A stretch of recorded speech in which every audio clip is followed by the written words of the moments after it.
Hello, everybody, and welcome to Explain America. I'm your host, Carmine Sabia.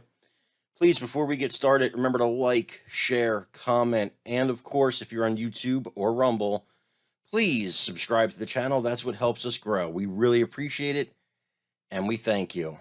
Today, former Democrat representative and former Democrat presidential candidate Tulsi Gabbard hit President Joe Biden and the Democrat Party between the eyes. She laid out her reasons for leaving the party. She talked about anti-white racism. She talked about wokeness. She talked about and moved towards anti-Christian behavior. She talked about embracing criminals and prosecuting heroes and going against the police. She talked about all these things in such a way that it really shook the Democrat Party. There were hashtags going against her, people calling her a Russian asset, all kinds of horrible things. And you're going to hear all kinds of things about what she said. But here at Explain America, we think you should hear her words directly from her mouth because she's going to say it better than I could say it, than any of the talking heads on TV can say it. She's going to explain to you her reasons and tell us what you think of them in the comments after the video.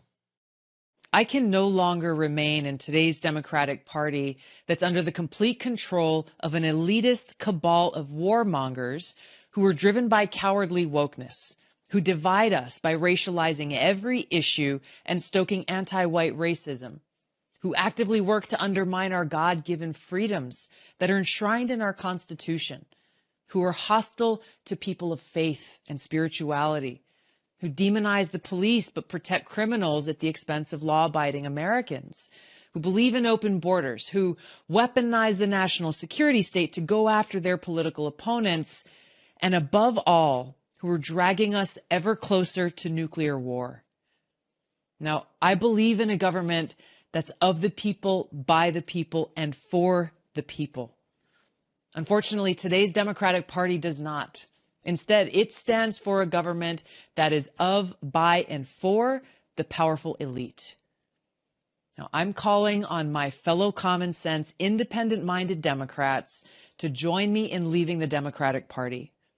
If you can no longer stomach the direction that the so-called woke Democratic Party ideologues are taking our country, then I invite you to join me.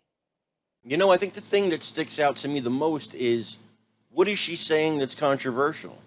Is she saying anything you haven't thought about, I haven't thought about? Why are people in the Democrat Party not thinking about it? Why, instead of attacking her and calling her a Russian asset, a traitor, she's a Republican anyway, all these things they're calling her, is a lifelong Democrat. She served in Congress as a Democrat. Why, instead of doing all that, are they just going to this attack on her instead of addressing what I think are the reasonable concerns in her video? So it's a case of attacking the messenger because the message may be resonating. I want to know what you guys think, so please leave that in the comments. Also, as I've said before, please like, please share. Those things really help us out. And, of course, please comment, like I said. If you are on YouTube or Rumble, of course, please subscribe. Those little things help us out. And we have to get the conservative message out there, guys, because you know how it is. So, really want to know what you think of Gabbard's message. Is this going to be a wake-up call for President Biden and the Democrats? Personally, I doubt it, but I want to know what you think. God bless you. We love you. Take care, everybody.